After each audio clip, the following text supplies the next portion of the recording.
Welcome back, everyone, to the Woodward Pistons Draft Show. Again, I am Steve. I am so happy to be joined today by my guy, Kellen Voss, over at Maize Brew, who does work for Channel 7 there in Detroit and is a Grand Valley graduate himself. So he's been all over the state of Michigan, but most of y'all know him from his work at Maize Brew, where he covers Michigan hoops. But today we are talking about scouting your backyard. And for the Pistons, that backyard is the state of Michigan. The state of Michigan, if you don't know your Michigan history, Michigan is a basketball rich state. Goes all the way back to somebody like Mel Daniels. I am very familiar with Mel Daniels as I am a University of New Mexico alumni. I grew up in Albuquerque, New Mexico. Mel Daniels is a legend down there. And he's a legend in the ABA as well. Maybe the Pacers first, like fantastic, good player. Mel Daniels played in Detroit. He's out of Detroit High School there. Fantastic ABA Hall of Famer. Can't say enough great about Mel Daniels as power forward center. Other guy, some guy named George Gervin, played at Eastern Michigan there. Yeah. Is all right, just the Iceman, no big deal. Another great player to come out of Detroit. The Fab Five, Webb, and Jalen Rose both came out of Detroit as well. Can't say enough about what they did for the state and for Michigan basketball and for just basketball, college hoops in general. In modern times, we do have Devin Booker from your area over there in Grand Yeah. Rapids. And then there are a bunch of other dudes that are really good. I've always been a big fan of the guys from Sag Nasty and Flint Town, Draymond's from Mhm. Saginaw, and Monty Morris and Kyle Kuzma are both from Flint. I'm not sure if they ever played together in high school. I don't know if you know about that. I don't know if they did. JaVale McGee's another Flint guy. A lot of Flint guys, a lot of Saginaw guys, a lot of Detroit guys in the NBA now, and it's a talent rich state. When you think of basketball states, you think of Indiana, you think of California, you think of Arizona, but talent can come here locally from Michigan, and Michigan's there's tons of great schools to go to here in Michigan that produce a lot of great basketball talent. Yeah, and even at the undrafted free agent, like you can dig deep and find guys like a Kendrick Nunn from Oakland or like Duncan Robinson, who's even from the University of Michigan. You can dig in that deep to find guys that end up being useful NBA role players, or in Duncan's case, a really good NBA role player. So that's why today we're talking about scouting your backyard. Every good team does it. They should be scouting the teams closest to them that they get the most eyeballs on, that the travel time and all that isn't there, and especially for being able to mine those undrafted free agents. Like, you should be scouting your backyard. Every great team does it, and the Pistons should be one of those as well. If you do not know all of the basketball schools in Michigan, let's give you an overview first. There's Hillsdale, which is like in the central part of the Mitten, southern central part of Yeah. the Mitten. Do you know exactly what town it's in? I always forget. It's Central Parliament. In the exact town, I don't know. They're a very solid football school. They always have a solid football program. I don't know a ton about their basketball program, but they have a Yeah. solid football program. I know that for Any sure. any of you Arizona Cardinal fans, because I am in Arizona right now, it's where I live. If you remember Jared Veld here, he came from Hillsdale, gigantic Yep. tackle, played a long time in the NFL. They do have a basketball program there as well. Then there's, over in your stomping grounds, Grand Valley State, Grand Valley, the Lakers, the only Lakers Hmm. that I root for actively. There's Yeah. also Oakland. If you see Oakland University playing in basketball, they're not in California. That's for Oakland County, up in what, northern part of metro area Detroit.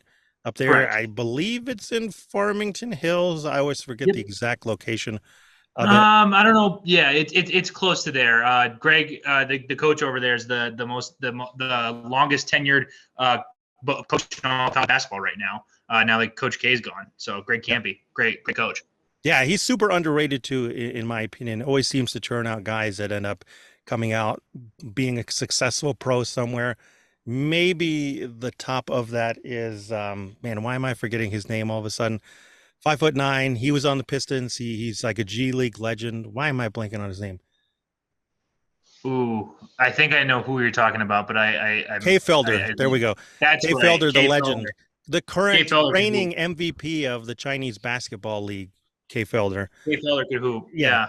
Yeah. Yeah, I could write the whole dissertation on Kate Felder, because I believe that he could have worked out in the NBA if given more of a chance. But that's the conversation for another day. So moving on from Oakland University, we also have Wayne State, which is in Metro Detroit. Wayne State, right there. Throw up your dubs, just basically off Woodward Avenue, pretty much, right? Mhm.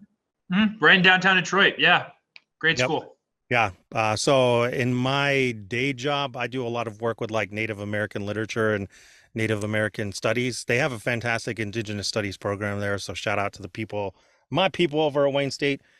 And then last but not least, the final three, the University of Detroit Mercy, also in metro area Detroit, basically like downtown-ish, right? Yeah. Yeah, it's right in the downtown, right in the downtown area. My girlfriend attends the law school over there, and it's right in the downtown area of Detroit. It's right there with Wayne State in terms of how close it is to the city of Detroit and downtown Detroit. Lord, I know I love both Detroit Mercy and Wayne State. I feel like they don't get enough love because they have a lot of good programs and just a fantastic university all around. And then the final two, some, Spartans and some Wolverines, right? There's Tom Izzo, been there a long time. I thought he would have been the longest tenured coach, though. So shout out to Greg Campion being there as long as he It has is been. Greg Campy. He Yeah, has Izzo beat by like 2 or 3 seasons, I think. But yeah, it is Greg Campy. word. And then finally, our beloved University of Michigan Wolverines, who you cover and who I'm an alum of. So that's where we're going to look over here when scouting the backyard for the Pistons. I'm going to take the reins a little bit for the first ones of Hillsdale, Western Michigan, which I guess I didn't mention those. My bad. So Western Michigan, which is in Kalamazoo, mainly more known for being a football school. Mm-hmm. They've turned out quite a few pros here and there. And then Central Michigan, also probably more known for being a football school, although they had Chris Kaman. Chris Kaman's probably the best player that ever came out of Central. Would you agree with that? I would say so. I mean, in recent years, shout out Marcus Carr. Marcus Carr was an electric point guard at Central Michigan. Might have been on a G League team, one or two of those, and was absolutely electric in the basketball tournament the past few years. He's just a solid player. When he was at Central, it was games were packed, and Central was really good. And he was a lot like Davis on Detroit Mercy now, where it was like he's your do-it-all point guard, score and facilitate and dictate the whole offense around him. So shout out Marcus Carr, excellent basketball player. Yeah, absolutely. So we're going to start with Western Michigan. And really, it's going to go more in like ascending order. We'll give a mention to Hillsdale here in a little bit. But Western Michigan had a terrible season this year. They were 8-23. Central Michigan also had a terrible season. They were 10-21. So the reason why I'm going to breeze through these is normally when the teams are this bad, teams don't get a look at these players because if you were that good of a player, you probably would make a little bit more difference. Not a lot, but 8-23 and 10-21, just not a lot. The names that would give like people a little bit of time to evaluate are on Western Michigan, at least Lamar Norman, who is a 6'3", 180-pound point guard from Grand Rapids in your area. Yeah, yeah, I played Yeah. against him in high school. Oh, Solid player, really solid player. Yeah. well, now you're making me feel very old because my high school Sorry about was that. sorry to do that. Yeah, a but long time ago. And the other guy is Trey Maddox, who is 6'6", 200 pounds, played it at Novi High School. So another local guy there. Um, Norman is the point guard for that team, like pretty good passer, scored 17.3 points per game, took 8.43, so he put up a ton, and 33.6. That's not terrible. And you look at the free throw percentage of 83.7. If he is indeed 6'3", 180, like should get a little bit of a look. But Maddox, the 6'6", 200-pound guy, 5.8 threes a game, 34.5%, and then 12.5 points per game. Those stats are kind of like, eh. I'm not sure what level of defender he is. That is what would really make or break him. Anybody that's 6'6", 200, you probably want to look into and dive a little bit more into the film, just because wings who could shoot are at a premium and wings who could defend and shoot are at a premium as well. So that is the guys at Western Michigan University. Next, we go over to Central. And the main guy there is Brian Taylor, who was a senior, played in Detroit, Edison Public School Academy, and 6'6", 205. But really, the stats are pretty underwhelming. 46.5% from 2-point range, and then 28.4% from three, 66.7% from the free throw line, and then 14.4 points per game. Like nothing really stands out there except for wing size. And then finally, we'll give a little bit of mention to Hillsdale. Hillsdale's hard because it's like D3, D2. It's like lesser Yeah, competition. it's not. Yeah, it might. Yeah. Yeah, it's much lower level than Central and Western would be. So And I am pretty sure that everybody on that team is like 6'3" or under. So there you have yeah, that as well. It's like a team full of NBA point guard size guys. So they have to overcome that. not gonna. Yeah, Yeah. not gonna be much NBA guys getting NBA looks out of there. I would think. Yeah. So And if there is going to be players that end up being good on that team, normally they'll transfer out and go somewhere else and then catch on a little bit later on. I mean, right. that's just the tale most times is when a player at D2 or D3 is fantastic and really good and dominant, then they transfer somewhere else. A good example of that would be Marjan Beauchamp, who plays for the Milwaukee Bucks right now. He played at Yakima Community College in Washington and then scored some like 30 points per game. Like he was like the Michael Jordan of community college basketball that season, and then caught on with the G League Ignite, went over to there, and then the rest you know by now. Got drafted by the Bucks in the first round. Normally, if there's somebody that stands out at that lower level, they'll transfer out and then get noticed after that. So we talked a lot about Wow, Greg community Campy. college straight to G League. That's cool. I didn't know that. Community college right to G League. That's awesome. That's a cool path. Yeah, and so you know my podcast is called Res Ball. I'm native. He's one of the few native players in the league. So shout out to my guy Marjan Beauchamp, keeping that Res Ball alive in the league, the elite league in the world. Like I said, we talked about Greg Campy a little bit here, so let's talk about his actual team this Yeah. year. The Oakland Grizzlies. Normally they turn out, like I said, pretty good guys from K Felder to Kendrick Nunn, and this year was no exception.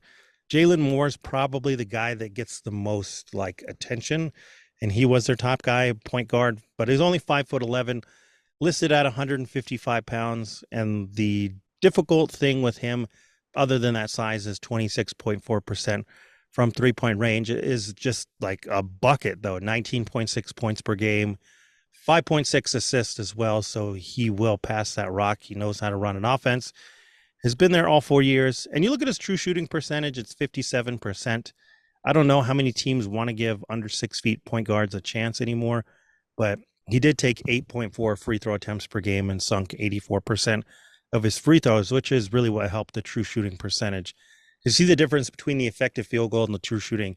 And for those of you that don't understand the difference, effective field goal is like, okay, we take your 2-point shots, we take your 3-point shots, we put them together, and then we figure out the percentage overall, like how efficient are you with every single shot you take on the court. And that's 47.5%. That's not good. Anything under 50% is bad. So you can see like just with twos and threes, it's bad. But then the true shooting of 57%, really for somebody that gets the amount of usage that Jalen Moore got at 21.8, anything over 55% is above average. So 57% is good. And again, just to show you the level of impact his free throw shooting can have on a basketball court. And the last selling point with that, 63.3% free throw attempt rate. That there's very, very, very few players that have over 60% free throw attempt rate. The only other player I can think of off the top of my head who I have evaluated this draft cycle that has over 60% free throw attempt rate is Anthony Black. So Jalen Moore is in rarefied air Good there as company to well. be in. Yeah. Yeah. And then the assist percentage is 30.8. So only the best of the best point guards have over 30% assist percentage. So do you have thoughts on Jalen Moore and if he is No, somebody? I thought you did a great job summing everything up. Yeah. Cool. Yeah. Yeah. He's the one definitely that you should look into a little bit more. The guy in the future who I just want to shout out here now is Trey Townsend, who is a sophomore. He came out of Oxford High School there in Michigan, 6'6", 210 pounds. So he'll probably play all 4 years there like most Oakland guys do. Last year, Trey Townsend was their second leading scorer at 16.5 points per game, pulled in 7.6 rebounds as well, and dished out 1.5 assists. So he's got a little bit of passing chops in there. Shooting splits were 53.8% from 2-point range, 38.5% from three, and then 73.7% from the free throw line. The 38.5%, 6'6", 215 or 212. That looks nice, but it's only on 1.6 3-point attempts per game. It is a low volume. but he's somebody to keep an eye on, especially if that volume goes up. Like I said before, 6'6" guys that can shoot the ball. And oh, by the way, do they play defense? They are just going to be guys that the NBA teams will keep an eye on. So keep an eye on Trey Townsend. And again, almost seems like almost every year, Oakland guys sneak into the NBA even at the undrafted True. range. So keep an Yeah, eye on Trey Townsend. absolutely. Like Kendrick Nunn is a lot. There's pretty much every year there's at least one or two Oakland guys that are in the league, which is crazy to think that this smaller school right in Michigan is producing NBA talent. So Yeah, yeah. And again, it just speaks to Greg Campy's ability as a basketball coach and the things that he's teaching them, the fundamentals that he's been teaching there, and why he's held that job for such a long time. mm-hmm. Absolutely. Fantastic coach. Sadi Washington, assistant at Michigan, was an assistant under him for 5 years before coming to Michigan. So fun Yeah, fact for you. Yeah. absolutely. Do you have anybody else from Oakland that like you're like No, maybe no, you summed it up perfectly. cool? Let's move on to Wayne State. Wayne State's the one that I know the least about in terms of like their overall basketball talent. I do not believe they have anybody of note coming out this year. So apologies to Wayne State, but it just looks like again it's more like Hillsdale, less about the size and like there's really nobody on that Wayne State team who sticks out in any one regard in terms of skill. So hopefully next year will be different and they have somebody at least that sticks out in some regard. Right. So let's move on now to the University of Detroit Mercy, who does have one guy that stands tall above the rest. Who would that be, Kellen? Uh, that would be that would be. Is it Antoine Davis? Is that how you say it? Antoine Davis, correct. Yeah, Antoine Davis. He's a do. You probably heard his name because it was compared to that of Pete Maravich. He was going for Pete Maravich's all-time scoring record in college basketball this past season, and he almost got it. He was real close to getting it. If they would have played in a postseason tournament, he probably would have broken Pete Maravich's all-time scoring record. That kid can fill it up. He's only 6'1", and he shoots the ball a lot, but he can score. He's not just a shooter. He can score at the rim. He's a nice player in a lot of ways. Has a solid step back, great crossover. He's just super, super fun to watch. And I would be shocked if he doesn't end up on like a summer league roster. He's just for his sheer scoring ability alone. Absolutely. 5 years he played at the University of Detroit Mercy. Thought about going in the transfer portal and did put his name in the transfer portal last off season, but then decided, hey, you know what? I'm going to stick it out and I'm going to finish my last year at the University of Detroit Mercy. Put up almost career highs in every single statistical category. If you just look at the 5-year career, this is the average for all 5 years. His average for a 5-year career is 25.4 points per game, 4.1 assists, 1.3 steals, shooting splits across 5 years of 44.4% from two, 37.5% from three, and then 89.2% from the free throw line. And oh, by the way, he took 10.9 3-point attempts per game across 5 years. The lowest per game average he had, it was in his third year, his junior year, at 10.1 attempts per game. Totals, the lowest total amount of 3-point attempts he took was that same the junior year, 223 3-point attempts. So this is Wow. a legit shooter, as I like to call it, meaning that they can shoot at a good percentage, but they also put up a good volume. And in Antoine's case, it's a fantastic volume. This season, he shot 41.2% from three. Can you guess how many 3-point attempts he took where he drained 41.2% of them? Probably. I mean, with how much he was scoring, I'd say it's probably anywhere between 10 to 12. I'll say 11.5. Yeah, you're very close. So it was 11.7 attempts per game. Okay. The total on that was 386. He took more Wow. 3-pointers than he's ever taken in his entire career.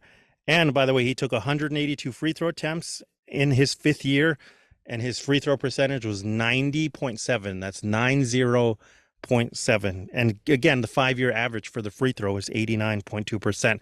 That's the main selling point with Antoine Davis. Yeah. Again, legit shooter. And all those people that are like, oh, like the free throw percentage should say something about the 3-point shot. Well, if you're one of those people, then Antoine Davis is somebody you need to be pushing in all your chips to the middle of the table. And like, we'll talk about his size and defense and all those other things here in a minute. But man, 5 years to average close to 90%. I can't think of another player off the top of my head who did that from the free throw line too. And it's Yeah. not like he's getting there barely like a few times per game. It's still in the 20s. It's like 23.9% across 5 years. But the raw numbers of like the totals every year, he got to the free throw line at least 96 times. So it's Yeah. not like he's just there occasionally.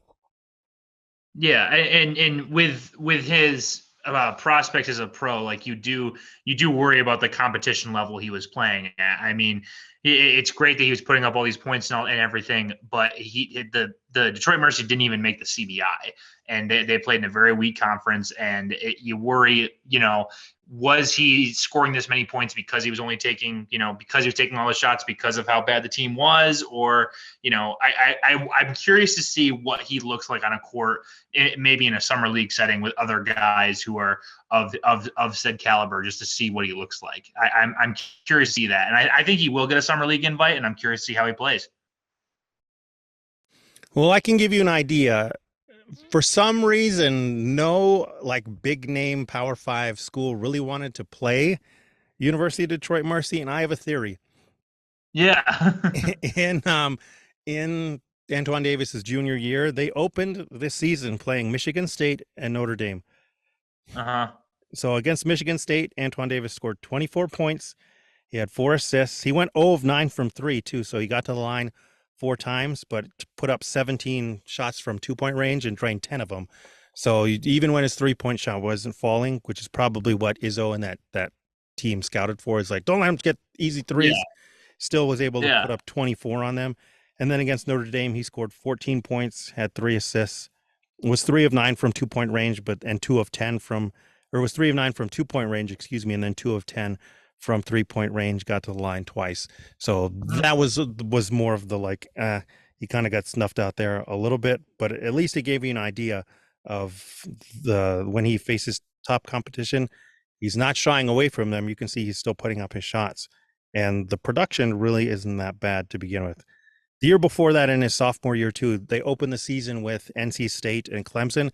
Against NC State, he scored 28 points, got 6 rebounds, dished out 4 assists, had 2 steals, shot 11 of 23 from the entire field, 9 of 13 from 2, 2 of 10 from 3-point range, and then 4 of 6 from the free throw line. The next game against Clemson, he dropped 26 against them, dished out 6 assists, had 4 steals, and then was 6 of 20 from the entire field, 3 of 8 from 2, 3 of 12 from 3-point range, and then 11 of 12 from the free throw line. So he has a lot of different abilities to be able to attack even at the highest And he still level. shows out against excellent competition, which is awesome. He's the main scouting report for all those teams, and he's still showing out. So I expect him to be on a summer league team. I hope he is, because he's so much fun to watch. Yeah, and he's got passing chops too, like we said before, 4.1 assists per game across all 5 years. His assist percentage every year he played in college, including his freshman year, was 23.5% or above. The 5-year average was 27.2. So you see that he was dishing out the rock. This year he kind of took more of a backseat to be more like the shooting guard. There's another player that came in that played more of the point. But the good thing about him in his 5th year too is he had the lowest turnover rate of his entire career at 11.8. I always like to see things like that. That in particular for point guards is like when you are in your senior or 5th year, your turnover, you see your turnovers continue to go down, because that's what separates good point guards from great point guards, I think, is just being able to minimize shooting your team in the foot like that. Totally. So you're probably thinking like, why isn't this guy draftable? Then you're both talking him up so much. I mean, he's 6'1". He's listed at 6'1". I don't know if he's actually that size. 165 pounds. I think that 165 pounds might be an overestimate too, if I'm being quite honest. Yeah. He's a small fella. I know there's already a Bones in the NBA, but like this is another guy who should be getting the nickname Bones because he's skinny, man. Yeah. Did you happen to catch any like Detroit Mercy games? By the way, No, this they always played on nights where I happened to be working. word. I watched a few of his games that were just on TV 20 while I was at work, and the kid he's as advertised. Like he's taking a lot of shots, but they go in quite frequently, and he's a really fun basketball player to watch. Yeah, and the tough part about the defense is like that team wasn't really stressing it. Number one, they were more Right. like, we have you, so we're going to leverage you into putting up a ton of shots. And just, Yeah. in boxing terms, if you think about boxers of like, okay, you don't have good defense, but you have like hands of stone, then just start Mhm. throwing haymakers, and we're just going to win off of being able to damage them with the offense. That was what it is. And again, 6'1", 165. He's limited to one position. And even in the NBA projection, this is somebody that's going to be a bench player. I don't ever think that he is a starter. I don't know if Bones Highland is the comp. I don't think so. I think it's somebody probably more akin to like Seth Curry because of the volume 3-point Yeah. shooting, or like not necessarily Patty Mills, but somebody who fills that kind of role. He's a very different player than Patty Mills, but this is somebody that I would be confident to give the green light to if they worked out in training camp and they showed whatever. Definitely going to be somebody in the G League who drops like 30 points on a regular. For sure. For sure. Yeah. Grand Rapids Gold we could use them because the Grand Rapids Gold were pretty bad this past year. So Yeah, the Antoine Davis, if you want to stay in the state of Michigan, Grand Rapids Gold would be happy to have you. Yeah, and Denver drafted Bones Highland. Honestly, if they wanted another player, if they're like, man, I wish Bones wasn't as abrasive of a Yeah, personality, like, would we still want that skill set? Then go get Antoine Davis, because that's again, true. similar Yeah, skill set, really good handle like that, but not as an abrasive personality as Bones is. I love Bones though. He's one of my favorite players that I ever scouted. But I'm a sucker for those guys too that right. came up learning like the and one style. If you followed, I mean, this is a little bit of a sidetrack here, but part of Bones's background and personal profile was he's like, I didn't really worship NBA players. I love the and one guys, and like hot sauce was his guy. So when I heard that, I That was like, oh makes a man, lot of sense. yeah, Yeah, that makes a yeah. lot of sense. I always think those are like mismatch guys too in Mhm. the NBA when we look at that. The other guy that got a little bit of love and has been out there in like the off-season workouts is Demezi Anderson, who's 6'7", 225 pounds, from the University of Detroit Mercy. Didn't really produce there. 9.4 points per game, 4.4 rebounds, 1 assist, zero point 0.7 steals, and zero point 0.4 blocks. 63.5% from 2-point range, and then 34.6% from 3-point range. 79.2% from the free throw line. 6'7", 225, though, intriguing body type. Yeah, You wish the rebounds would be better because you want him to be like power forward. And yeah, the 34.6%, like you're gonna hear that. Most people are gonna hear that and think like, whatever. But he put up 5.8 attempts per game. I believe Demezi Anderson was the second leading 3-point shooter on Detroit Mercy, which he was at 191 total 3-point attempts per game. If there's a nice. guy out there that you want to give another bit of love to, or you want to give a little bit of like, this guy just seems intriguing and there's something about him. Maybe his numbers don't pop, but he has an NBA body type. He has this one skill in shooting. Let's just throw him out there and see what else he can do. Get him in a training camp or whatever. Definitely want to give Demezi Anderson some love and be like, I think he's an intriguing name that you should at least give a chance to. Yeah, and then the body type is ideal, but it's always tough with 6'7" guys when they don't really rebound. It's like you have to be either with the way positions are in basketball now, you kind of either have to be an elite, insane shooter, or you have to be just a tenacious rebounder. And if you're not one of those two things, it's hard to make a case for you sticking around super long. So Yeah, you got to have that grit at 6'7". mhm. It's like this weird Yeah. in between size, but again, give Mhm. Demezi Anderson a shot. So now we moved on from most of the schools that a lot of people don't know about, and that most scouts will give a look to, but not a really big deep dive into. Let's move on to our Sparty, our friends up in East Lansing. Who we got from Sparty coming out this year? So look, it's been reported that AJ Hogard and Jaden Akins from Michigan State are also retaining their college eligibility. As you know, we guys across state have done this multiple times. Hunter Dickinson did it his freshman year. You work out with the team, you work out with other NBA guys who are going to the draft, and you get a solid evaluation from teams of like, hey, like this is what you need to improve upon. This is what you need to improve upon. This is where we see you getting drafted if you were to go out right now. And they can decide if they want to stay in the draft or if they want to head back to school. And so I think it's a super valuable thing the NBA does now. I wish they had done it the entirety of the draft throughout the draft process's entire existence, but it's great for the college guys to get an honest evaluation of what their game is like and to know what they need to improve upon. Who do you like better between Akins and Hoggard? Right now I probably like Hoggard a little bit better. He's an excellent defender. I think he could, I think he could translate as a role player in the league. I mean, the size is a little concerning at about 6'4", but he made a lot of big shots for Michigan State this past year. They wouldn't have made the Sweet 16 without him. And Akins kind of was more in a role player sense. He didn't play as much as Hoggard. Let's see my stats right here. So give me just a second. But yeah, they were part of a deep state team that ended up being the deepest 10 team that there was this past season. Hoggard averaging 12.9 a game, 3.7 rebounds, shot about 41% from the field. From three. Wish that number was up a little bit, the point percentage, but it's not really the main portion of his game. Akins, played less minutes, 9.8 points per game, 42% from the field, 42.2% from three. Always had excellent dunks. He's probably the most underrated dunkers in the Big Ten. Had a great dunk in the Michigan game, and it's a fantastic athlete, really, really good in transition. If I had to get, I don't know Michigan State as well as I know Michigan, obviously, but if I had to guess, I would guess that both guys are just doing this to, get an evaluation from scouts. Maybe they get, end of the second to undrafted, and then they'd head back to school from there. I'd be surprised if both of them stay in the draft. So I got a confession. I mean, I've said this a little bit. I've said this a lot on my pod, actually. My draft philosophy with second rounders is like, who's coming out of Michigan State this year? I always really buy into how Izzo teaches, and that he always ends up finding these like role players, even if they don't end up being like the Draymond Greens or the Jason Richardson or our guy Zebo. They end up being really good role players. I mean, just go back since he's been the coach there.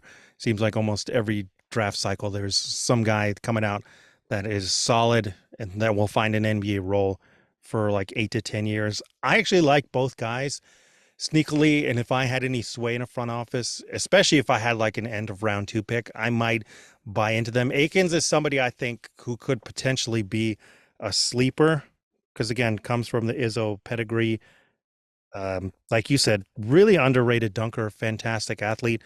6'4", 180 is what he is listed at, though. That might be the biggest thing to overcome, but 42.2% from three is a legitimate shooter and could be a shooting threat from there. And the free throw percentage, 70.6. I think that might be the thing that keeps him out of draftable range, is normally if you see 40% and then the free throw percentage isn't like high 70s, low 80s, and then it's a little bit like, okay, maybe this is a small sample size, or like maybe this is whatever.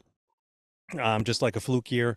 The other thing too is, as a freshman, he played 36 games, but his true shooting percentage was 49.9%. I mean, he just kind of out there chucking, didn't really have a set or determined role. And then this year, even with the improved shooting, it's 52.7%. So I don't know, 6'4", 180. There's a lot of intrigue with the shooting and the athleticism, but end of round 2, I think, is like a generous, super generous, saying like maybe he could be there. But you're right. He probably goes back to school, right? Yeah, I would think that's probably the case. And if he went back to school, he'd have a bigger role at Michigan State next year. And with all the quality recruiting class they have coming in too, like that Michigan State team's going to be really, really, really, really good. So I would think there'd be some appeal to coming back to school if it were him. All right, now we have the guy that I have an irrational, maybe not an irrational, but like just a gigantic basketball scouting crush on, and that's AJ Hoggard.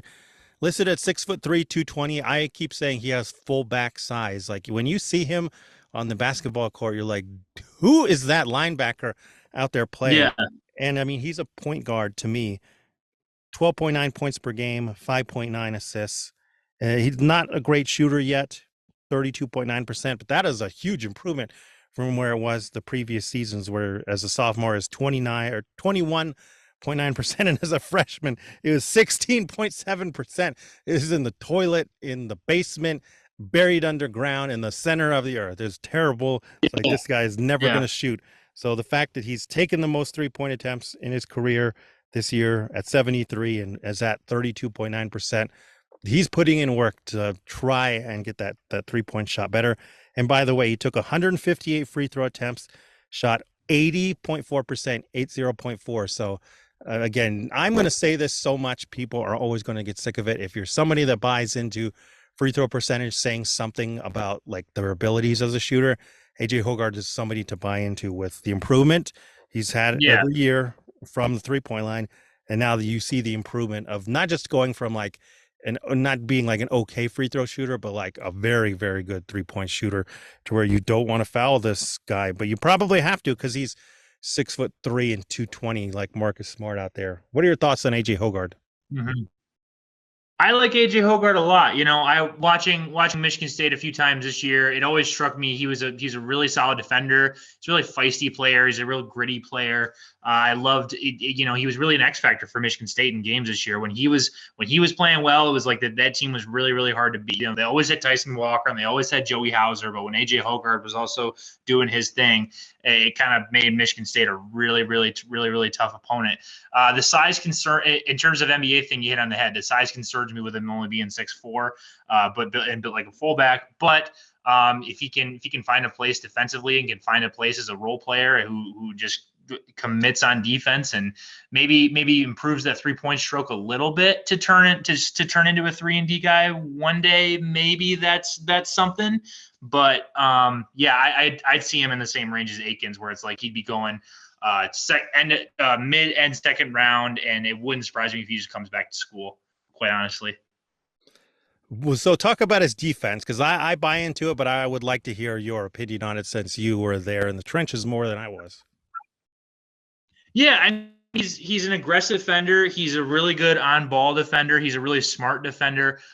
He's a good help side guy, and I think he's got great instinct defensively. And those are all things that you don't have to. It's nice that those things all translate into the NBA. It's yes, the offense is going to be a little bit faster and things like that, but he's not a shiv defensively like we saw from Jet Howard at times this past year. So. Yeah, honestly, Hoggard is somebody I would draft like basically anywhere in the second round. It's been said a couple times in this particular 2023 draft class. Outside the top 20 is like a crapshoot. Once you get outside of that top 20, it's like you can make a case for a ton of guys. And AJ Hoggard, like from what I already laid out, from the shooting, improvements to the fullback size. As a freshman, AJ Hoggard had a 26.8% assist percentage. As a sophomore, AJ Hoggard had a 46.1% assist percentage. And then this past year as a junior, 38.6%. That is elite of elite level.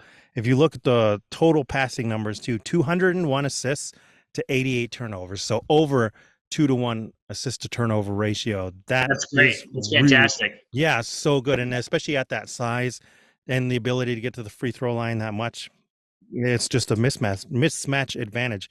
His free throw attempt rate average for 3 years is 41.3%.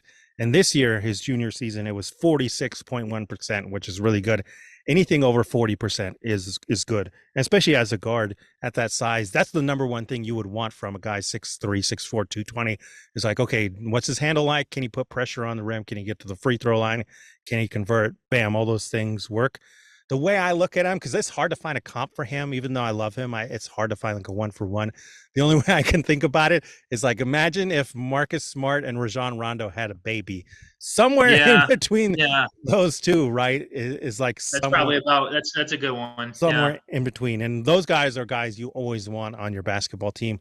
I feel like AJ Hilgard has a little bit of the Rondo like tough shot making to where you're like, I'll leave that fool open, and then it comes playoff time or it comes crunch time, and he's right. hitting like all these Yeah, clutch shots, and you're like, I thought he's a terrible shooter. It's like, well, I guess he was saving it for now. But yeah, I love AJ Hilgard. I would buy into him. Like, I know I'm gonna get flamed for this, whatever, but if the Pistons selected him at 31, to me personally, I would not be like, I would love that pick and defend it until it blew up in my face even. yeah, it's just with the guard situation with the Pistons, I don't know if Hogard would necessarily fit or if he would even get a lot of playing time being drafted there. You really wish that if he were like, obviously you could wish this for any guy, but if he were like 2 or 3 inches taller and he had a little bit more length with his defense, I think it would be a shoe-in to be a good second round guy. But yeah, he's really fun to watch in college, and I'm interested to see what he is in the NBA. I'll Yeah, I say think that. his measurables are going to be kind of what sells people, like gives them the final, like, okay, or the final, like, yeah, we believe in this guy. Because if he Right. does measure similar to Marcus Smart, like that argument is going to be incredibly easy to make. And then the other thing after that is he has to shoot like Marcus Smart. The only reason Marcus Smart works is because he will put up threes no matter what to where you have to guard him. And then he goes through those hot streaks to where he's like 40% over like 3 games. And it's like, he's on a hot streak. You got to guard him, you know. And then Yeah. on top of being maybe the best point of attack defender in the NBA. I don't know, again, why I say between Rajon Rondo and a Marcus Smart. Probably more towards that Rajon Rondo, but both guys clutch, both guys great defenders and Yeah. really know how to pass the rock, number one, and yeah, get to the free throw line. So I really love AJ Hogard. I would buy into him this season, but I mean, you're probably right that he goes back. I just wonder because I know I've heard names like Adam Spinella in the NBA draft world who are really in love with him. That makes me think there's got to be somebody in a front office who's saying what I'm saying and saying what Coach Spins is saying. It's like, man, look at this guy. Like, there's just something about him. Yeah, I could, you could be completely wrong. And if he tests well at the draft stuff and does well against other draft guys and gets a second round evaluation and wants to give it a shot, I wouldn't be surprised if he left. I like him more than Akins in terms of just for the defensive ability alone. So yeah, he's a solid player. So as a Michigan, as someone who covers Michigan and has to kind of roots against Michigan State, I kind of hope he stays in the draft just so he doesn't come back to Michigan State, because that team would be even better if he were to return. So. Yeah, and if his numbers improve, then like, look out, that's going to be a tough time, especially with Michigan being in the transition that they are. So let's move on to our Wolverines, though. I've talked a lot. I'm going to let you take over because, again, you're in the trenches. You're there every day seeing these players, interviewing guys. You are the Michigan basketball expert, in my opinion. There is Thank nobody you. better Thank than you. Kellen Voss that covers Michigan I basketball. really appreciate that. Thank Yeah, you. That means a lot. Thank you. Yeah. of course, like you always see the time, the work, the passion put in. Your kind of work is separate from somebody just filing like a beat report or just trying to get clicks, Right. you know. Right. Yeah. Thank you. That means a lot. Yeah. I mean, in terms of Michigan guys this year, you're looking at Jet Howard and you're looking at Kobe Buffkin. It surprisingly, even though Michigan didn't make the NCAA tournament this year, I'd be shocked if both these guys don't go in the top 25 of the draft this year. Probably top 20 wouldn't surprise me either. One of them might even sneak in the top 15, depending on how you feel about Jet Howard. Let's start. Do you want to start with Jet or do you want to start with Kobe? Let's start with Kobe because I feel like Jet's going to be a longer conversation. Kobe's more fun to talk about. So let's start with Kobe. Kobe's a great success story at Michigan. You know, he's a local kid, played at Grand Rapids Christian. He's the only kid on last year's Michigan roster who actually played high school ball in the state of Michigan. So talk about local prospects. Kobe Buffkin is as local as it gets. His freshman season at Michigan, 2021, 2022, when they made the Sweet 16, Kobe Buffkin really didn't play a whole lot. Probably played 8-10 minutes a game. It had a really short lease with Juwan Howard and wasn't very trusted because he was just a little bit late on defensive assignments. He turned the ball over a little too much and was just making a lot of the mistakes that you see young guards make in college basketball. And this sophomore season, he took probably one of the we see sophomore guards make the leap oftentimes in college basketball. He probably made as big of a leap as you could possibly make. He ended up being one of Michigan's best players this past year. Improved drastically from 3-point range. Probably was Michigan's best at getting to the rim and finishing through contact out of everybody on their roster. Was a really good on point of attack defender, really smart guy. If you watch Michigan games, he was the one talking on the back of the defense, a really good vocal communicative leader with that team. And it just consummate professional. We didn't get a chance to talk to him much after games because he's very much like I don't want to say he's a robot, but like he's very much just focused on his craft and focused on what he wants to do. And he's very, very much like committed to what he does. And he's a testament to the hard work that he puts in and everything like that. I believe it's Mavs Ball, the guy who runs the Locked On Mavs account, was tweeting about it a few weeks ago. Mavs draft. Yeah. Mavs draft. He was tweeting about Kobe Buffkin, and he was like, and I completely agree with him. He says there's not really a weakness when you evaluate Kobe Buffkin. Obviously, the improvement is incredible to see. He was actually Michigan's youngest player on Michigan's roster last season because he was an early attendee to the University of Michigan. So he was the youngest player. He was basically the age of a freshman on Michigan's roster this year and made the leap that he did and was a go-to scorer late in games and stuff. So at 6'4", guy who can shoot the three, defend, get to the hole. Great team guy, great professional, gonna be a professional. I don't see how he couldn't help a playoff team and come off the bench right away. I see him fitting great with a team like the Sacramento Kings or another team that's on the brink of taking the next step. I think he's a guy that you could plug him right in, bring him off the bench as your backup shooting guard, and you're gonna be just fine. I love Kobe Buffkin as a prospect. I loved watching this past year. Michigan's going to miss him mightily. And I think he goes top 20, top 25. What do you think? Yeah, I mean, you and I did a Kobe Buffkin podcast. What was that, like in February, I think? Yeah. He's so much fun to talk about. He's awesome. Yeah, and I mean, at that point, you and I were both like, I don't see how this guy doesn't go in the first round at that point. So a little pat on the back for us. We're a little bit ahead of the curve in terms of being able to identify that, this guy is really good. And we didn't want to say it at the time, but like maybe better than Jet and could like leapfrog Jet, because at that time, I think Jet was out with an injury and just missed.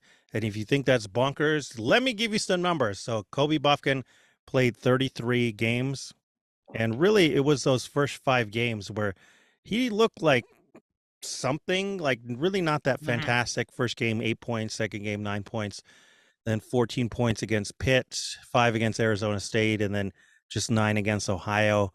I mean, he only made 2 3-point shots in those first 5 games, so it was looking like I don't know what this guy is. Well, in the final 28 games of Kobe Buffkin's season this year, 14.9 points per game, 2.9 assists, 4.6 rebounds. The shooting splits were 55% from 2-point range, 40.2% from 3-point range, and then 85.3% from that free throw line. That averaged out to a 60.2% true shooting percentage.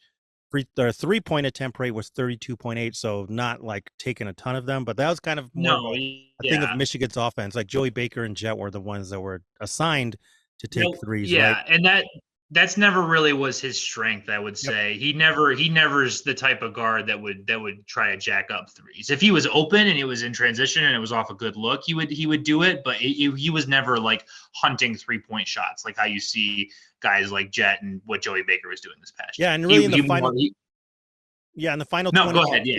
They kind of just turned the offense over to him with Jet down and with the everything sputtering, Hutter struggling, and they were like, we know you can do it now.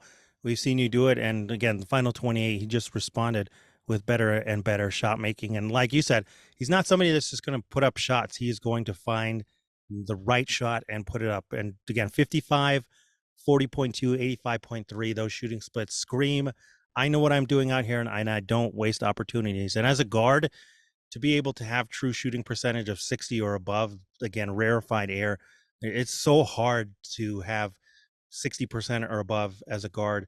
because you don't get easy looks, right? You either have to No, be a no. fantastic elite finisher or you have to be like Steph Curry, Klay Thompson Yeah. level of shooter.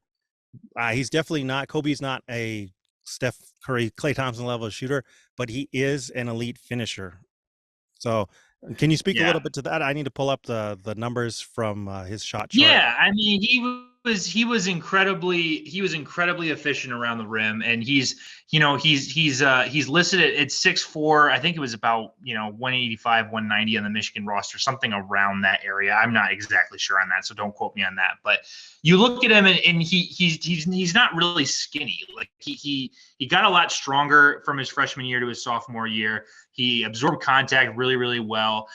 He's just got a super high basketball IQ. Like, he never tried to go and force shots inside. He only went, when the timing was right, and would challenge guys at the rim, and was really, really solid with all that stuff. And with Kobe, it was just everything about his game is like, the more and more you watch him, is like, okay, he's solid at this, he's solid at that, he's solid at this, he's solid at that. He doesn't have like the one thing he's like truly, truly elite at, which I think if you want to nitpick him as a prospect, I guess you could say that's a nitpick of his.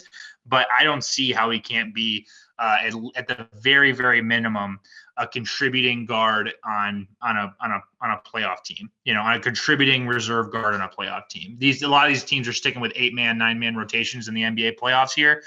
I don't see how he can't be the 8th man or 9th man on a team that's like pushing playoff range right now. Like, I think Brooklyn Nets would be a good destination for him. Miami would be a good destination for him. He really fits the mold of a Heat culture guy. Sacramento would be a good destination for him. And yeah, I think he's a really, really solid prospect. I'm the Michigan at Michigan. It just makes me sad thinking about not being able to watch him at Michigan again this year, especially with all the transition going through the program right now. So. Yeah, I agree. That's the only downside is just like as the Michigan alum and the Michigan fans, it's like, I wish you were going to stick around longer. The one thing I Yeah. will push back a little bit on is I do think he has one elite skill on that's getting to the rim and finishing. The Okay. shot he took the most was at the rim. At the rim, he took 96 attempts and he drained 72 of them, which is 75%. Like, there are centers that don't shoot that well at the rim. Every time he got to the rim, he finished that thing, man. And then he had the 40% down the stretch from three, and is a solid 3-point shooter. And oh, by the way, is a really good defender. All of these things scream to me like, man, this is a guard you want to buy on. My comp for him has been Derek White of the San Antonio, or he started with the San Antonio Spurs. I always want to say it as the Piston fan. I want to block out the Celtics as much as possible. Yeah. But yeah, Yeah. Derek White's on the Celtics now, helping them make deep playoff runs with his defense and with his shot making ability. Pretty good playmaker, got better as a shooter. That's the one thing I think Mhm. that Kobe Buffkin has over Derek White is he's already a better 3-point shooter because he knows where to pick them. And Yeah. I think he can do a little bit more off the bounce from his jumper. He's a good Absolutely. mid-range game too as Yeah. well. And again, that finishing ability, like, man, to be able to drain 75% as a guard, super, super rare again. And most of the time, Hunter was kind of clogging up that area too. So for him to be able to navigate around that, where you have your main offensive guy who's backing guys down and wanting to operate in 8 to 5 feet range or at the rim, yeah, like, I just believe in Kobe Buffkin so much. Maybe not going to be an offensive superstar, but like I said, Derek White with the better 3-point shot, like, I buy into that guy in the top 20, no doubt. Yeah, he's got a really high floor. The worst I could see him being is a rotation spot guy in the NBA. I guess I'd compare him to D'Anthony Melton right now. A guy who's coming off the bench for a solid playoff team you can trust in key points in the game with a ball in his hands.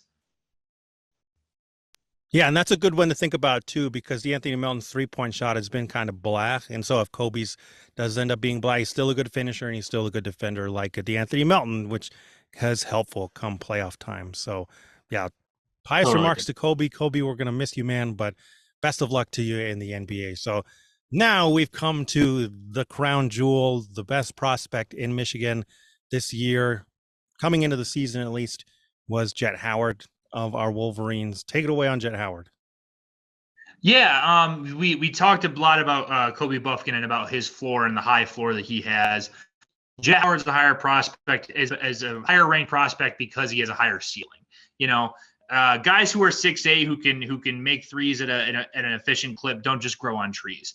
Those guys are always going to have a spot in the NBA. Jet Howard, he's a son of Juwan Howard, highly touted recruit, high 4-star guy coming into Michigan, and at Michigan this past year, did a lot. Probably didn't fit Michigan's fans' high expectations for him. But when he was on, man. He can shoot the lights out. He's a really, really smart offensive player. I think he got a lot better at playmaking as the year went along. He did a better job of navigating the mid-range area and finding his shot and finding when to drive to the rim. He got a lot better at that as the year went on. I think of his performance against Iowa when he had 34 or 35 points, including 20 in the first half, and was going at it with Chris Murray and stuff. That's the game I point to of like, yep, this guy's an NBA guy right there. He's an incredibly good scorer. Doesn't get to the rim quite as much as Kobe does, but he's got the size to finish in there when he gets in there. The main knock on him is he doesn't really play defense. He doesn't really rebound, and it doesn't seem like he really put a lot of effort into that end of the floor at all. It wasn't that he was bad. I mean, he's a solid team defender, but guys would blow by him in dribbling past him and stuff like that. Help side, he has all the tools to get better as a defender, which is encouraging, but he didn't put as much effort into that side of the floor as a guy like Kobe did this past season. So that was discouraging at times. Michigan was in a lot of close games this past year, as I'm sure the Michigan fans listening to this know painfully. They lost a lot of those close games this past year. And to be quite honest, Jet Howard kind of shied away from the moment in a lot of those games. Yes, shots went to Hunter Dickinson. Yes, shots went to Kobe Buffkin. But if you're really billed as this top recruit, top 15 NBA draft pick, you should want the ball in your hands late in these games. And it didn't really seem like he wanted it. It didn't seem like he was super comfortable in these late game situations, which maybe that was the play designs of Juwan Howard was to always have him be, a decoy option, a tertiary option in the offense. But when you think of moments of Jet Howard at Michigan, there's not a ton of where they're like late in games and games that help Michigan down the stretch. When you think of Kobe Buffkin, there's tons of shots that come to mind instantly of shots, 2 minutes left, 3 minutes left, 4 minutes left in the game where he's hitting the clutch shots. You don't have as many of those for Jet Howard. But again, his ceiling is super, super high. He's a 6'8" guy who's a 3-point shooter who can score from the mid-range really, really well and has incredible length. He's the son of an NBA player, so that's always a good thing. And he's going to be a really, really solid scorer if that can translate into the NBA and stuff. And if he gets even better as a defender and better as a rebounder, he's going to be a really, really nice player. And I could see him leading a second unit of a team, being a really solid 6-man, and eventually growing into being a starting wing in the NBA, which is really, really cool because a lot of those guys don't come to Michigan. So that was a long-winded answer for Jet Howard. But he's a solid player. And I wish he has some more obvious flaws than Kobe does, but his upside's way higher, I would say. Yeah, no, that's fantastic. I think, sorry to every fan in Ohio and Michigan, but Jet Howard and Bryce Sensabaugh, I think, are linked this draft season because they are the ones that require a lot of talking up to do because you see the upside in the offensive explosion. Like Jet Howard, it's hard to find a comp for him because of all that you said of like the defense isn't there, but he has ball skills, he has passing skills, he's a fantastic shooter at 6'8", 215, put up 7.3 3-point attempts per game and drained 36.8% of them. I mean, 64.0% 3-point attempt rate. So that's a ton of threes, and that's his main shot. And to be able to put up that many and drain them out of he fires them up. He fires it up in a higher rate than Caleb Houston even did last year. He shoots a lot of threes. And then 80% from the free throw line. So another guy that those two things line up to where you're like, okay, I think your fundamentals are totally fine and you have the green light to take it from three whenever you feel like it. Yeah, 100%. I keep saying like Cam Johnson with ball skills. Like that's a really useful player. That's a good one. Yeah. But also like Cam Johnson's limited defensively. I think Cam Johnson cares more in defense. Yeah. This is the tough part with Jet Howard is like, this is where the conversation has to come to, right? Is like, how much does he care about defense? Because like you said, there are so many times where it's just like, you were there, you had position, but you let this person blow by you. Right, right. And like, I hate to bring that in the conversation because I don't want to put that label on anybody. And it does start to speak into like the mental side and the character side that you just don't know. Like, maybe he's just had an off year, or maybe he was instructed to do something team defense wise and be like, hey, let Hunter clean this up, or let T Will clear it up, or Terrace or somebody else like that. It could be the thing. I mean, 2.8 rebounds though. That's the other part of it. That's 6'8", 215. It, That's it's comically bad. That's comically it's bad. yeah, it's so hard to get over that, to not look at the defense and then look at that and say this guy doesn't want to be physical. I mean, the percentages Yeah. for rebounding, he was a 1% offensive rebounder, he was 8.7% defensive rebound, 5% total. I haven't When seen you say, numbers that does that mean that he was in a is that mean that he's like in a percentile of rebounding? Like I don't know what that means. so defensive rebounding percentage, for those of you that don't know, is like an estimate of the percentage of like when the rebound goes up, how many times when the ball is up in the air, what percentage of time is this person able to pull down the rebound. Oh, okay. Single Five digits. percent doesn't sound very good. Yeah, Yeah. single digits is terrible, and single digits is atrocious for any player 6'8" or above, because you have a physical advantage over everybody else already. It's just like, what are you doing? That was Yeah. that's my advanced scouting take on his Yeah. rebounding. It's just like, what are you doing? If I had the chance to interview him like legit for a team, I honestly wouldn't even care about all the other offensive stuff. Like, I would just quiz him on the rebounding and the defense. I'm asking that. Like, I know this sounds like offensive to you, um, Jet, but I really do want to know, like, what are you doing? We need to explain these rebounding Right. numbers. We want to explain the defense because we buy into you on offense. Like, we don't have any questions for you there. We think you can pass. We think you can shoot. We see you have ball skills. Okay, let's iron out these other things, because that is where you're going to make a difference between like being somebody who, hey, he gets hot, he comes off the bench, we know he can shoot threes, versus like this guy can be like Tobias Harris or somebody at that level where they make a difference in playoff games, and they just are good enough at defense and these other things that they make a difference. Yeah, yeah, and I get when you thinking about his effort, thinking about that, the one thing that comes to mind is in the Big Ten tournament game against Rutgers. There was the play in the second half when the game was still close, when Rutgers was shooting free throws, and he was the one that was supposed to box out the shooter, and he just didn't. And I don't know if he forgot to, I don't know if he just chose not to, I don't know what was going on in his head, but he just didn't. And the free throw shooter got the ball back and shot a layup. And I think Rutgers, it's not an exaggeration to say it, Rutgers outscored Michigan from that point. Like, I think it was like 30-8 or something like that. They just blew Michigan out of the water after that point. And so those mental lapses with Jet unfortunately happened a lot this past year. He's a guy's going past him. Oh, look, a guy, his man's getting the offensive rebound. It's just like those lapses were so frustrating because he has all the tools to be a good rebounder and to be a good defender, and he just needs to either put more time into it or just need more reps to make sure those mental lapses don't happen as much. And that was a really frustrating part of watching it this past year. Yeah, tantalizing, I think, is the word. A Yeah, tantalizing yeah. game to where you think he can put it all together. What would be your like gut reaction of where you think he gets drafted? Do you think there's a team up high that you're like, they're just going to buy into the tools, or is the defense, the rebounding, these other things like enough to be like he probably gets knocked down a little bit? Yeah, I'd say he probably goes 15 to 20 range. In terms of a team, I could see the Raptors taking him, and just is just like the high upside score. Feels like every guy who's on the Raptors is 6'8" anyway, so like he kind of fits into that mold. I could see the Brooklyn Nets taking him just to give him more shooting and give him another guy like that. It's the Lakers taking him in the teens if they have a pick in the teens. Where do you see him going? I'd say in the draft process. So like Portland has 2 picks in the teens. I think that's like the range there, is those teams that have multiple picks in the teens. I think Utah has them there as well, and they just need guys that size that can shoot. And they're at a point, at least I think Portland's going to be at a point where they're like, we just need to bet on guys that have the size and skill and upside. And I don't care that they can't play defense right now, because guess what? We don't care that we don't play defense right now, or we don't care about Yeah. having these things that equate to more wins.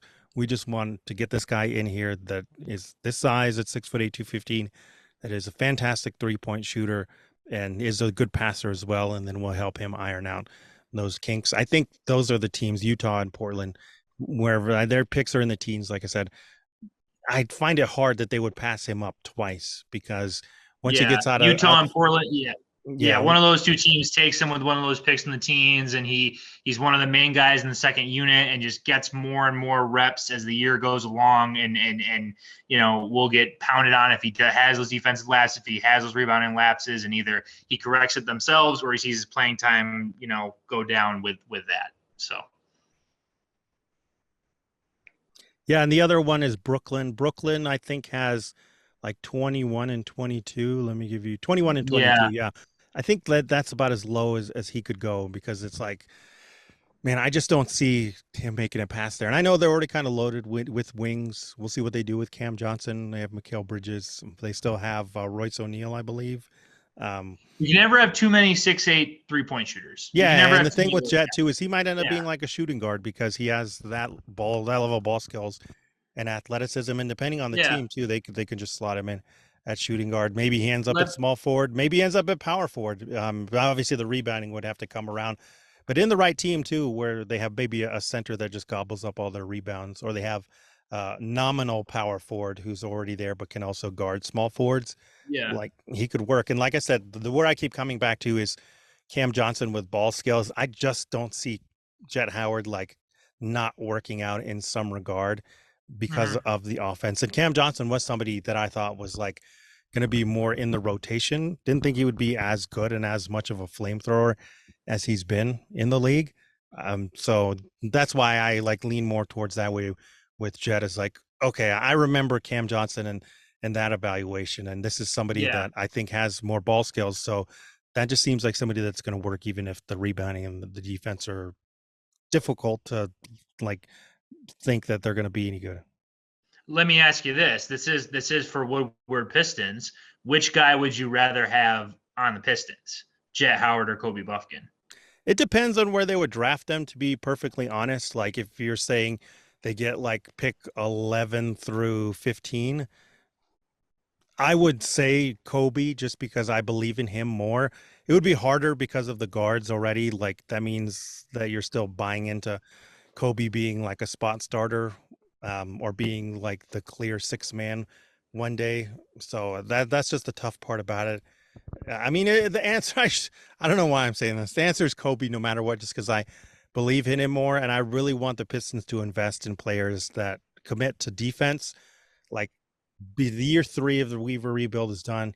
We're going into year 4. This is where they really need to start committing to guys that play Yeah. defense. To give you an idea, like I still have Jet Howard ranked at 24, and the guys in front of him, Jordan Walsh, Jordan Hawkins, other wings in front of him, Rupert and Bilal Koulibaly, they all play defense and they all project as really good defenders with these good wingspans that just like love to play ball on that end of the court. It's Mm, hard for me to keep Jet above guys like that, even though like especially Rupert and Koulibaly, their 3-point shot needs some work, man.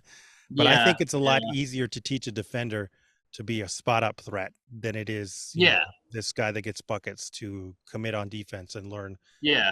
And that's the part too that's hard for me is like I don't know if he needs to learn these fundamentals or if he just needs to he like knows them but just needs to commit to them more.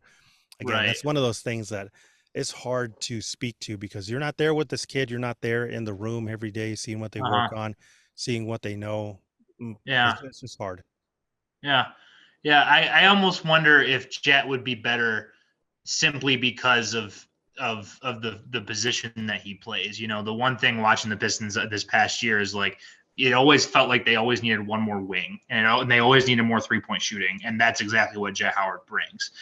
Kobe Buffkin's the more you probably believe in him more as a prospect just because of the higher floor and his ability to play defense and score more and fit better as a team person. But if you're purely looking at the needs of the Pistons roster, Jet kind of makes a little more sense to me just in terms of how their roster currently stacks out. But I don't know. I could be wrong. Well, I think in terms of like needing 3-point shooting, if that was the mandate, then yeah, it's like Jordan Hawkins, Jet Howard, Grady Dick. these guys that already clearly shoot the three, and like Hawkins is probably the best defender of that bunch. But I think still the idea of you need the supplementary guys to Cade and Ivy, because those are the two that they definitely buy into. And not to say that the Jets going to get in the way or anything, but again, with where they're at in the rebuild, I think they need to get guys, and they're probably more conscious of getting guys that are going to make a difference and fit in between the two of them. I just don't think Jet Howard would succeed as much here and reach his ceiling, where Okay. he's already stuck in this role from day one of like, you can't be put over Ivy, you can't be put over Cade unless like you just magically explode. I think Mikal Bridges is a good situation to think about, where he got drafted into that Phoenix situation and then ended up Chris Paul and Devin Booker are there, and you just can't put him above those guys, right? Because of where Right. he's at Right. Yeah. as a young guy, even if in practices and whatever he's showing that stuff. Like, you can't Mhm. waste a season when you have Chris Paul at like 38 or whatever age he's at, approaching 40. You can't waste that Totally. season, right, to be developing this guy. And I think even though the Pistons are still developing, I think that's part of it. Is just like they don't know what the fit of Cade and Ivy is even yet. And then you throw another guy in there that you're trying to develop to be one of the primaries. I just don't think it's the best situation for Jet. If he was cool with being Right. like, yeah, I'm just going to come in here and jack up threes and be like Doug Christie or somebody like that. Be the role guy. Yeah. Yeah, then cool. But I think any team that invests in him should be like, hey, we don't care about defense, and like we want to develop your on ball stuff. Yeah. Yeah. Couldn't agree more. So thank you so much again to Kellen Voss of MaizeandBrew.com. Definitely go follow his work there. Follow this man on Twitter. I don't know if you have TikTok or Instagram or I anything do else. not.